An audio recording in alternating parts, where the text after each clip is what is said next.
Un énorme jackpot est tombé fois 200 000. Je sais pas si vous vous rendez compte, le mec est parti avec 1 million d'euros.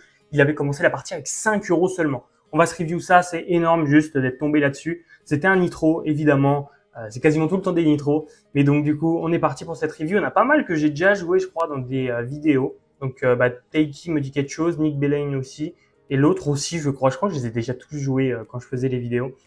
Bon, bref, c'est pas grave, mais on va voir. Je crois que c'est quand même que les bons joueurs quasiment. On va voir ça. Donc l'Open Dame 10 me va honnêtement ici.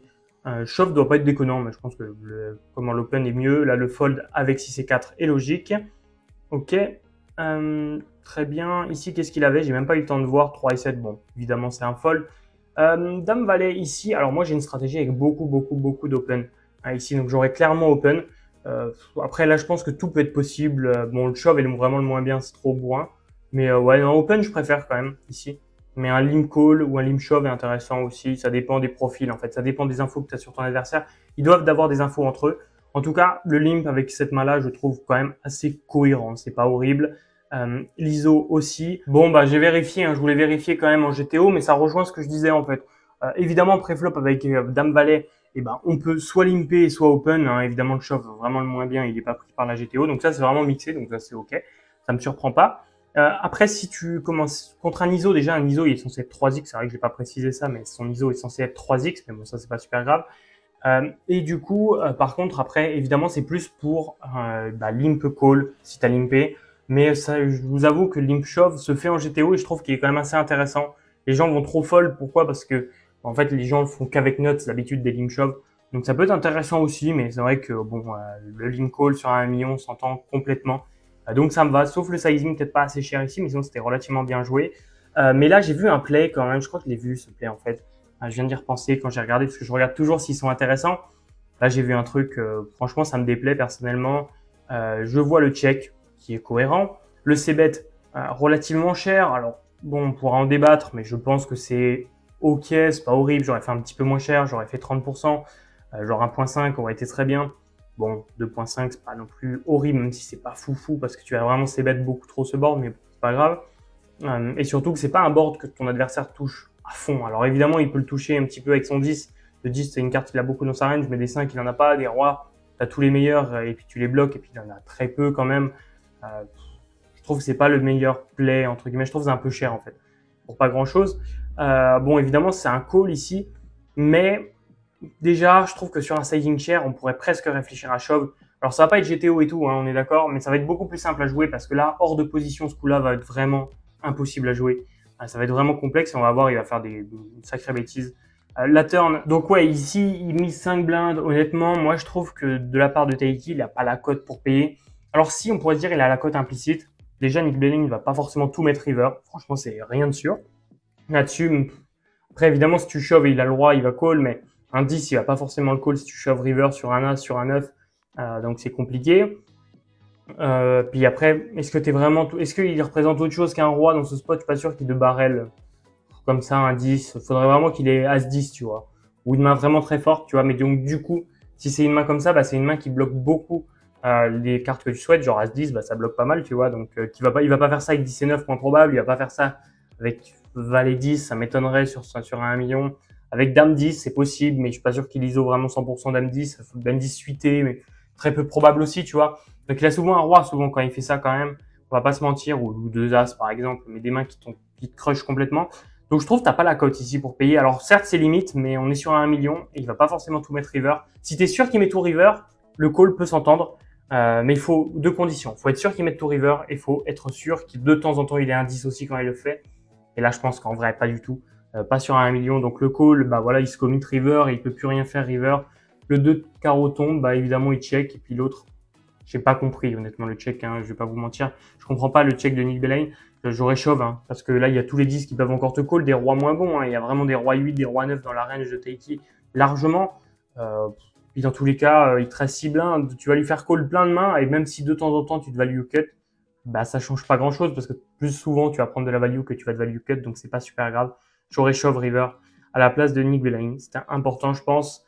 Je vous laisse me dire votre avis en commentaire, évidemment. Ensuite, As-Valet, bah, ça va être un shove, vous vous en doutez. Là, ça va être un fold. Il a un call. Nickel, c'est call. Attention, le petit, bah pas un flip, hein, un 65-35.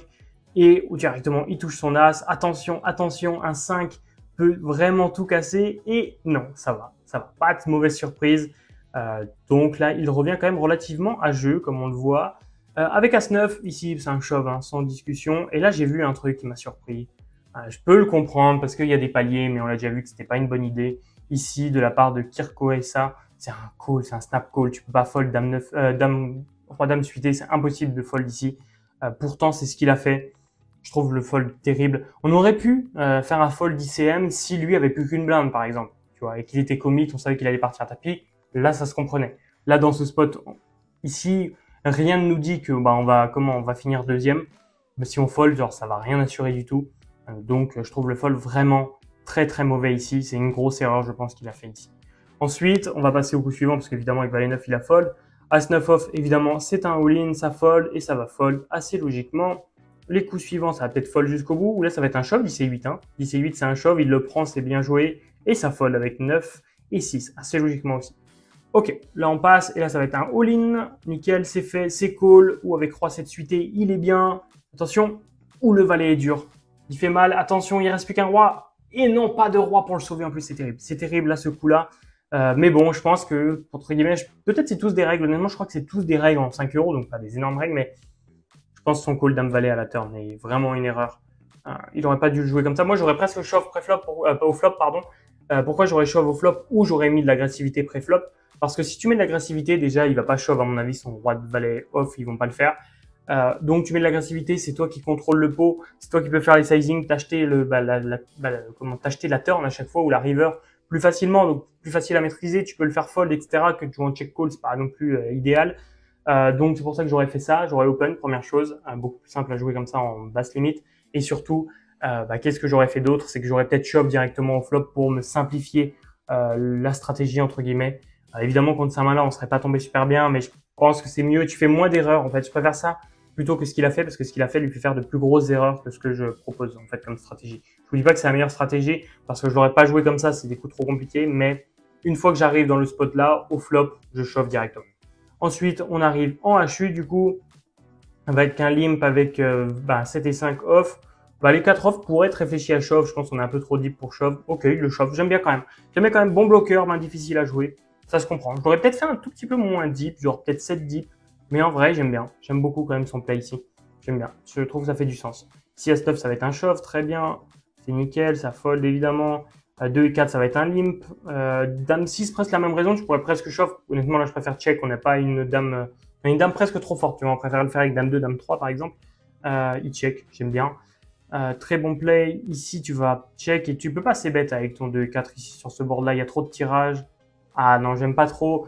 Et là, lui, d'ailleurs, on va voir, il va pas le faire, à mon avis. Mais là, il a un super combo de check raise, mais il va pas le faire, je pense. Et c'est peut-être pour ça que le c-bet devient intéressant. On va voir ce qu'il fait. Ouais, il fold. Là, c'est un bon combo. Pourquoi? Parce que vous avez des backdoor, backdoor trèfle, vous avez backdoor straight, vous avez une over. C'est quand même un combo relativement intéressant, je trouve. Vraiment intéressant ici. Vous bloquez, évidemment, des tirages, du coup.